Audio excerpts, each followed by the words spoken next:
ఏపీలో రాగల 24 గంటల్లో వర్షాలు కురిసే అవకాశం ఉందని వాతావరణ శాఖ తెలిపింది. నైరుతి బంగాళాఖాతంలో అల్పపీడనం కొనసాగుతుందని, ఈ అల్పపీడనం ఉత్తర ఈశాన్య దిశగా కదులుతూ రాగల 24 గంటల మధ్య బంగాళాఖాతంలో బలహీనపడే అవకాశం ఉందని వాతావరణ శాఖ అధికారులు తెలిపారు. అల్పపీడనం ఎఫెక్ట్ తో ఏపీలో ఇవాళ తేలికపాటి నుంచి మోస్తారు వర్షాలు కురిసే అవకాశం ఉందని వాతావరణ శాఖ అధికారులు చెప్పారు. కొన్ని చోట్ల గంటకు 40 నుంచి 50 కిలోమీటర్ల వేగంతో ఈదురుగాలులు వీచే అవకాశం ఉందని అధికారులు పేర్కొన్నారు. ప్రజలు అప్రమత్తంగా ఉండాలి అని అధికారులు సూచించారు. ఇదే అంశానికి సంబంధించిన పూర్తి అప్డేట్స్ మా కరెస్పాండెంట్ జార్జ్ అందిస్తారు. జార్జ్, అల్పపీడన ప్రభావంతో ఇప్పటికే ఉత్తర కోస్తాంధ్ర జిల్లాల్లో పలు చోట్ల వర్షాలు కురుస్తున్నాయి. అంతేకాకుండా ఈదురుగాలులతో కూడిన జల్లులు సైతం కూడా కురుస్తున్నాయి.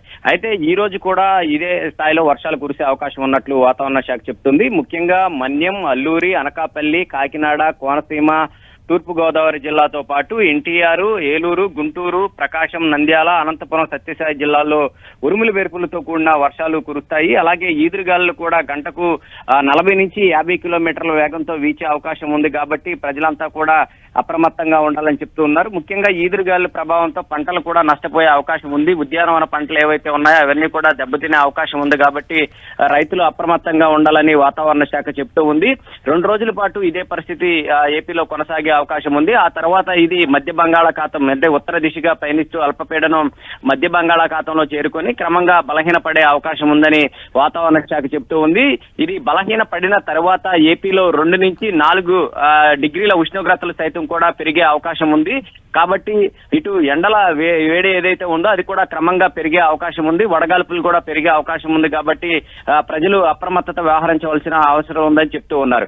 అయితే ఇప్పటికే అంటే మార్చి మొదటి వారం నుంచి కూడా చూసుకున్నట్లయితే కనుక ఎండలు పెరుగుకుంటూ వచ్చాయి. దాదాపుగా ఏపీలో చాలా చోట్ల కూడా 40 డిగ్రీల నుంచి ఉష్ణోగ్రతలు నమోదవుతూ ఉన్నాయి. 1-2 చోట్ల 41 డిగ్రీలు కూడా ఉష్ణోగ్రతలు నమోదయ్యాయి.